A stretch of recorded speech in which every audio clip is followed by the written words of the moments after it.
여러분 안녕하십니까? 뉴스 더 개벽입니다. 세계 곳곳에서 발생한 개벽 뉴스 전해드립니다. 얼음이 단순히 차갑고 단단한 물질에 그치지 않고 전기를 만들어내는 능동적 소재로 떠오르고 있습니다.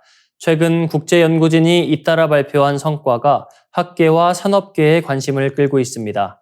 중국 시안자오퉁대 신웬 샤오화시엔 교수팀과 스페인 바르셀로나 자치대 구스타우 카탈란 교수팀은 소금을 함유한 얼음을 휘었을 때 순수한 얼음보다 1000배 강한 전하가 발생한다는 사실을 확인했습니다. 이들은 얼음을 다양한 농도의 소금물로 얼린 뒤 실험했는데 염분 농도가 높아질수록 플렉소 전기 개수가 증가했습니다. 무게 대비 25%의 염분을 가진 얼음은 순수한 소금보다도 무려 100만 배나 큰 전기 효과를 나타냈습니다. 연구 결과는 국제학술지 네이처 머티리얼즈에 실렸습니다. 이 플렉소 전기 현상은 물체가 휘거나 비대칭적으로 변형될 때 전기가 발생하는 원리를 말합니다. 얼음 역시 곡률이 생길 때 전하를 만들지만 그동안은 에너지 양이 너무 적어 응용에 한계가 있었습니다. 이번 연구로 빙하와 같이 소금과 얼음이 섞인 환경에서는 훨씬 큰 전기 발생이 가능함이 밝혀진 것입니다.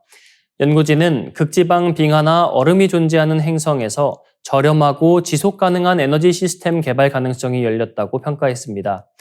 한편 또 다른 연구에서는 순수한 얼음 자체의 전기적 성질이 새롭게 확인됐습니다. 스페인 카탈루냐 나노과학 나노기술연구소는 얼음을 구부리거나 비틀었을 때 전기가 발생하는 사실을 실험적으로 입증했습니다. 특히 섭씨 마이너스 113도 이하 극저온 환경에서는 얼음 표면에 얇은 강유전층이 형성되며 전기 생성이 극대화됐습니다. 이는 얼음이 마치 자석의 극처럼 전기 분극 방향을 바꿀 수 있다는 뜻으로 기존의 얼음이 앞전 효과를 나타내지 않는다고 여겨졌던 통념을 뒤집는 발견입니다.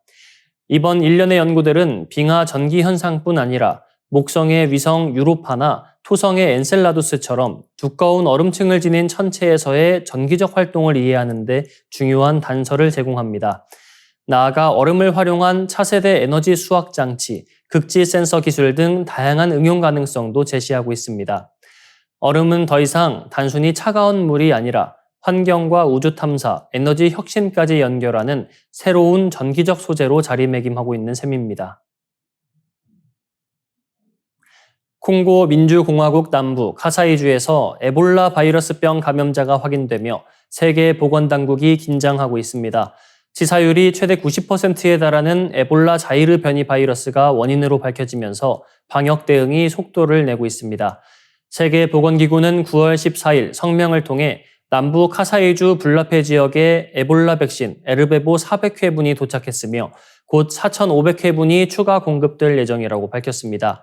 접종 대상은 의료진과 확진자 접촉자 등 고위험군입니다. WHO는 지역사회 보호를 위해 현지 당국과 긴밀히 협력하고 있다고 설명했습니다. 이번 발병은 지난달 고열과 구토 증상으로 입원한 34세 임신부가 에볼라로 숨지면서 확인됐습니다.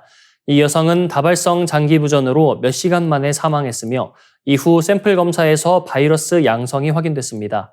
당국은 현재까지 최소 68건의 의심 사례와 16명의 사망자를 보고했으며 WHO는 확진 환자가 25명에 이른다고 밝혔습니다.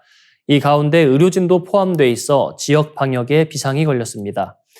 에볼라는 1976년 민주 콩고의 에볼라강 인근에서 처음 발견된 바이러스성 출혈열로 체액을 통해 전염됩니다. 초기에는 두통, 발열, 구토, 설사 등의 증상이 나타나고 이어 피부와 점막에서 출혈이 발생하는 등 중증으로 진행됩니다. 제때 치료를 받지 못하면 치사율이 80%에서 90%에 이릅니다. 민주 콩고는 과거 15차례 에볼라 종식 선언을 할 정도로 반복적인 발병을 겪어왔습니다. 이번은 16번째 발생으로 2022년 4월 이후 3년 만입니다. 특히 이번에 확인된 에볼라 자이르 변이는 2013에서 2016년 서아프리카 대유행 때 10,000여 명의 사망자를 낸 유형과 동일해 전 세계적 우려를 키우고 있습니다. 아프리카 질병통제예방센터는 숙주로 추정되는 과일 박쥐와 유인원 등을 통한 전파 가능성을 경고하며 지역 감시와 예방조치 강화를 촉구했습니다. WHO는 긴급 전문가팀을 현지에 파견해 감염 확산 차단과 치료, 감염 예방 활동을 지원하고 있습니다.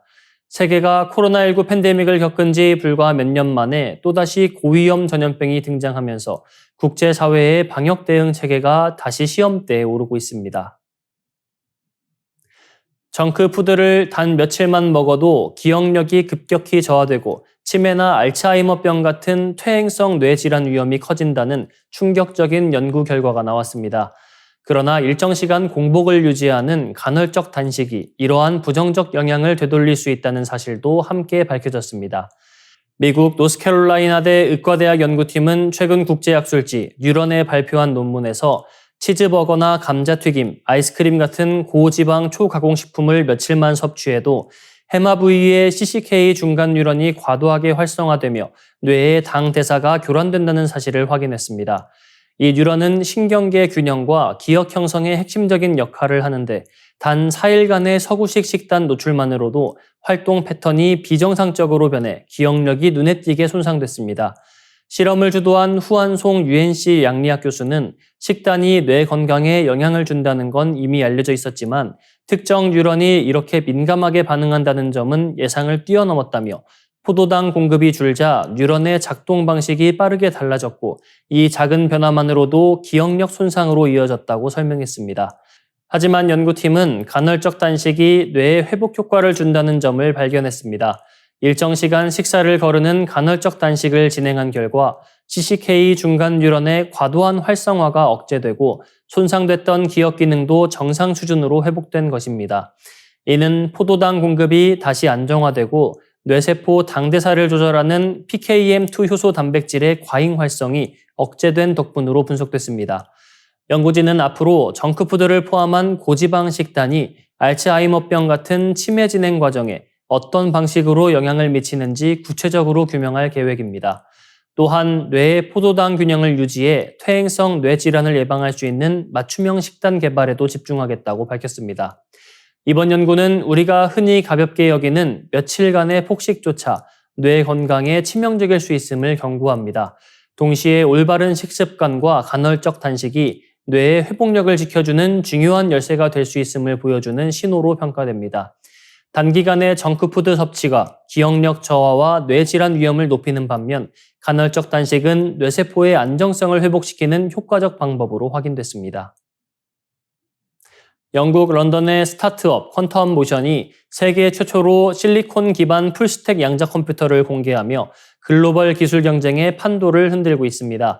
이번 성과의 핵심은 기존 반도체 생산에 쓰이는 CMOS, 즉 표준 공정을 그대로 적용했다는 점입니다. 스마트폰과 CPU를 만드는 방식으로 양자칩을 제작한 것은 이번이 처음입니다.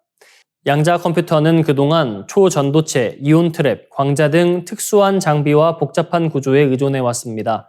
그러나 퀀텀 모션의 접근은 일반 반도체와 같은 300mm 실리콘 웨이퍼 공정으로 큐비트를 구현하면서 대량 생산과 산업적 활용의 가능성을 열었습니다.